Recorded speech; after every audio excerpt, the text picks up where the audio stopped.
যোৱাগৈ দেখিছিলোঁ। তেওঁক মই যোৱাগৈ দেখিছিলোঁ। বেলি লহিওৱাৰ পৰা পথাৰৰ বকিয়াই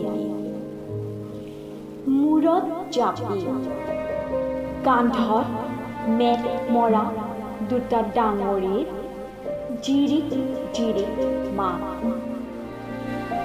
তেওঁৰ পিছে পিছে গ'লগৈ আঘোণৰ সোণবৰণীয়া ৰ'দ খেৰৰ চুবুৰীত, বাঁহ বননিৰ কেঁচা আলিটো আৰু কাণ গোৱা চৰাইজাক। গৈ আছিল আৰু গ'লগৈ। কোনে জানে তেওঁ আৰু এই জন্মত উভতি আহিবনে নাহে।